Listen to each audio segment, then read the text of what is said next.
여러분 안녕. 다사다난한 인생을 살고 있는 미나킴입니다. 오늘은 예민함에 대해서 이야기를 해볼 건데, 여러분은 혹시 여러분이 예민하다고 생각하나요? 저는 굉장히 예민한 성격을 가진 사람 중 한 명으로서 예민하다고 생각합니다. 전 예민합니다. 오늘은 이 예민함에 대해서 이야기를 해볼 건데, 요즘 사회에서 굉장히 예민함이라는 이 키워드를 굉장히 많이 소모하고 있어요. 이걸 콘텐츠화 시켜서 굉장히 많이 소모하고 있는데, 뭐 예민한 사람을 위한 상담소, 내가 예민한 이유, 예민함이라는 무기, 이런 책과 유튜브 콘텐츠 막 이런 것들이 굉장히 많이 소모되고 있어요. 그래서 여기에 대해서 이야기를 해보고 싶은데, 제가 생각하기에는 예전에는 예민함이라는 단어가 굉장히 부정적이었어요. 남들과 다르다라는 의미로 사용이 되는 거였고, 좀 유별나다라는 뜻으로 너 혼자 유독 별나다 라는 느낌으로 사용되는 단어였어요. 그래서 굉장히 부정적이었어요. 그런데 요즘 이 예민함이라는 키워드가 사용되는 콘텐츠들을 보면은 주로 약간 상담, 공감, 위로, 따뜻함 이런 느낌이야. 그래서 단어적인 느낌이 굉장히 많이 달라졌죠. 옛날엔 부정적이었다면 요즘은 굉장히 따뜻한 단어로 많이 변화가 됐는데, 예전에는 예민하다라는 이유로 차별을 받았던 경험들이 존재를 한단 말이야. 너는 애가 왜 이렇게 예민하니? 넌 좀 예민한 것 같아 라고 부정적으로 본인을 바라보는 시선이 많았거든. 나의 한 면을 가지고. 예를 들어서 설명을 한다면, 저는 귀가 굉장히 예민해요. 저는 소리에 굉장히 민감한 타입이고, 오죽하면은 저는 문고리 돌아가는 소리에 잠을 깨거든요. 이거를 어떤 사람들은 누가 이렇게 작은 소리를 내는데 내가 굉장히 놀랬어. 그럼 쟤는 왜 이렇게 막 유별나게 굳이 사람 민망하게 저렇게까지 놀래? 막 이런 식으로 바라볼 수 있잖아. 근데 옛날에는 그런 시선이 컸어. 이런 부분을 나 좀 예민해서 그래 라고 하면은 쟤 좀 예민한 애구나, 쟤랑 안 놀아야겠다, 좀 이런 생각도 하게 되고, 예민함이라는 단어가 주는 그 부정적인 감정 때문에 굉장히 이해받지 못하고 오히려 그 면모를 숨기고 싶어하고 그런 모습이 되게 많았어요.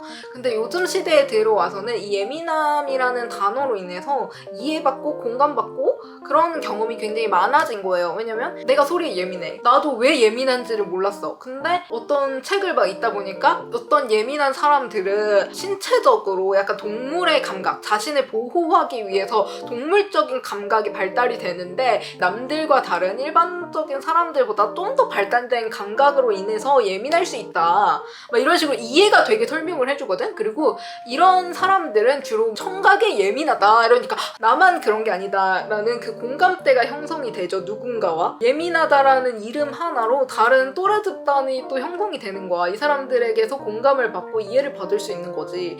그리고 또 그걸로 인해서 내가 어린 시절에 받아왔던 그 서름 있잖아. 예민하다라는 이유로 받아왔던 안 좋은 대우들이 막 싹 스쳐가는 거지.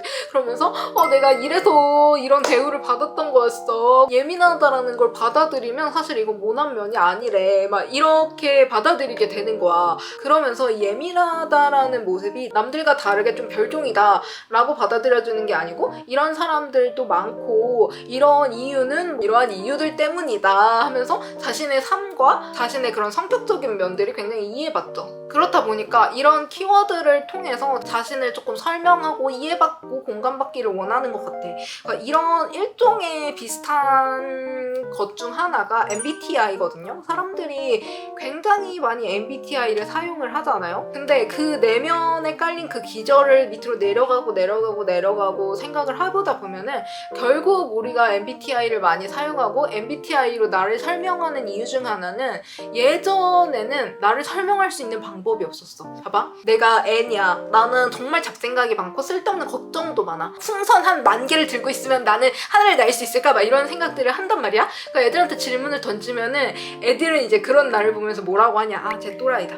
제 4차원 이런 애가 돼버렸단 말이야. 매번 이제 슈퍼 N들이 받던 대우들은 좀 또라이, 이런 대우를 좀 많이 받았습니다. 이걸 근데 설명할 수 있는 방법이 없어. 넌 그런 생각 안 해? 이것밖에는 할 수 있는 대답이 없어. 근데 요즘 세상에 와서는 너 N이야? 이러잖아. 그러면 내가 나 N이야 이러면 그렇구나 라고 바로 이해가 돼. 내가 N이라고 말을 함으로 인해서 나라는 사람이 이해를 받을 수 있고 공감을 받을 수 있어. 이렇게 누군가에게 나를 빠르게 설명 설명할 수 있는 방법이자 누군가가 나를 이해하게끔 만드는 방법, 그 가장 쉬운 게 MBTI라는 거죠. 그리고 예민함이라는 거죠. 그래서 어떻게 보면은 나는 이 예민함과 MBTI 이런 것들이 최근 많이 유행했던 모습을 보면은 약간 사회가 외롭지 않은가라는 생각을 하게 되더라고요. 무슨 뜻이냐면 사람들이 굉장히 많이 공감받고 싶어 하고 이해받고 싶어 하는구나. 그런데 그렇게 공감을 받고 이해를 받을 수 있는 곳이 많이 없구나 라는 생각이 들더라고. 이 MBTI를 통해서 또래 집단이 형성이 되잖아. 너 N이야? 나 N. 막 약간 이런 식으로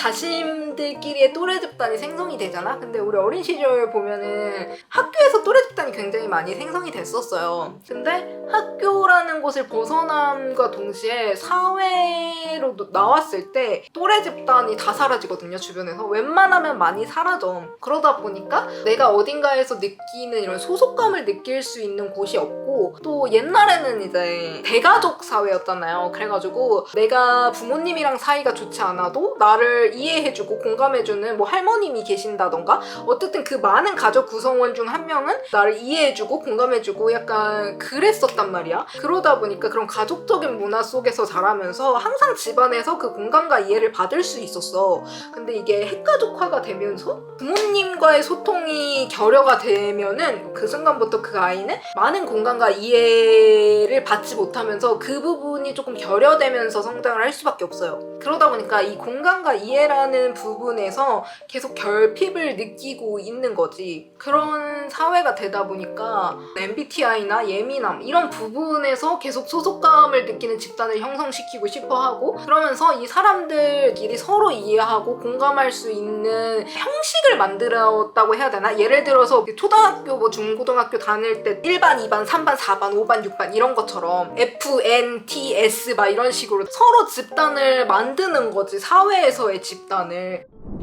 그리고 사람에게 있어서 사람은 사회적 동물이다 보니까 공감과 이해가 굉장히 중요해요. 실제로 심리 상담을 받으면 심리 상담의 대부분이 그냥 공감과 이해거든. 나도 이제 심리 상담을 저는 2년 넘게 받았었는데 2년 넘게 상담을 받으면서 그 상담에서 매번 진행되는 게 그 공감과 이해예요. 한 번은 그런 일이 있었어. 나는 소리에 되게 예민하다 그랬잖아요. 그래서 일을 할 때 핸드폰이 무조건 무음이어야 되고 모든 알람이 다 꺼져 있고 집에서 굉장히 집중을 하고 일을 빨리 끝내고 싶어 해요. 근데 내가 너무 예민하다 보니까 별 여러 가지 소리들이 있잖아. 그런 일상 소리들에 정신을 약간 뺏기는 거지. 이것저것 신경을 너무 많이 쓰다 보니까 집중하기가 힘들고 그 에너지가 빨리 빨리는 거거든요. 그러다 보니까 나도 집중을 하나 하기가 되게 오래 걸려. 근데 다만 난 집중을 한 번 하면 10시간, 12시간 막 몇 시간을 집중을 해서 안 움직이고 그 자리에서 밥도 안 먹고 그것만 할 수 있어요. 이게 내 능력 중 하나야. 이거를 나는 안 좋게 바라보지 않았거든? 이런 성격인 걸 내가 알고 있는데 어느 날 하루는 나한테 연락도 없이 택배 아저씨가 찾아와서 벨을 누르는 거야. 내가 진짜 집중을 해서 일을 거의 95%까지 끝내고 있던 때였거든요? 갑자기 띵동 하는데 소리를 질렀어. 그 띵동 소리에 너무 놀란 거고 사람이 올 거라는 그 대비조차를 하지 못했어요. 그래서 너무 화가 나는 거야. 너무 심하게 화가 나는 거야. 이 집중력이 깨졌다라는 거에도 화가 나고 통제를 벗어나는 이 상황에도 화가 나고 내가 엄청 집중하고 있었는데 다시 집중하기 힘들다 그랬잖아. 또 3시간가량을 소모해서 다시 집중을 해야 된다는 게 너무 화가 나고 이 화를 주체를 할 수가 없는 거야. 그래서 엄청 오열을 했거든요. 내가 봐도 내가 또라이 같았거든? 그냥 택배 아저씨가 벨 눌렀다는 거 하나만으로 울고 불고 화내고 하는 내 모습이 얘들 진짜 왜 이러는 거야 막 그런 생각이 들고 내가 내 모습을 되게 이해하기 힘들고 내가 이 행동을 어떻게 절제해야 되는지 알지를 못하겠는 거야. 어떻게 대처를 해야 되는지도 모르겠고 이 사건에 대해서 상담 선생님한테 얘기를 했어. 근데 상담 선생님이 하는 말이 뭐냐면 저는 완전 충분히 이해되는데요? 이게 모든 통제가 다 깨졌는데 내 잘못도 아니고 누군가의 잘못 잘못으로 인해 내 모든 계획이 다 틀어져 버린 거고 더 많은 시간이 소요되잖아.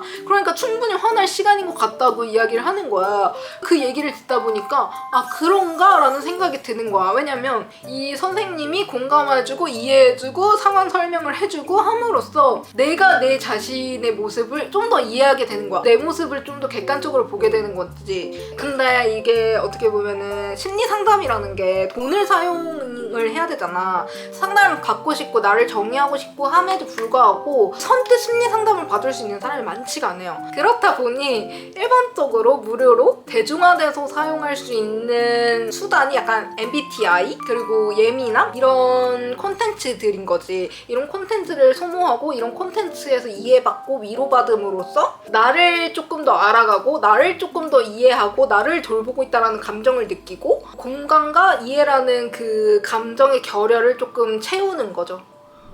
그래서 결국 이런 MBTI가 대중화되고 예민함이라는 단어가 공감받고 위로받는 단어가 되고 이렇게 변한 데에는 정말 많은 사람들이 교류되길 원하는 게 아닐까? 라는 생각을 해. 결국은 역시 인간은 사회적 동물이구나 라는 생각을 하면서 여러분들은 혹시 이런 거에 대해서 MBTI가 대중화된 이유나 사람들이 예민함이라는 단어에 꽂히게 된 이유 막 이런 것들에 대해서 어떻게 생각을 하시냐, 그리고 이런 부분들이 많이 소모되는 이 현대 사회를 어떻게 바라보는가, 그런 부분들이 조금 궁금했습니다. 여러분들의 의견은 댓글로 남겨주세요. 기다립니다. 뿅! 뿅뿅뿅!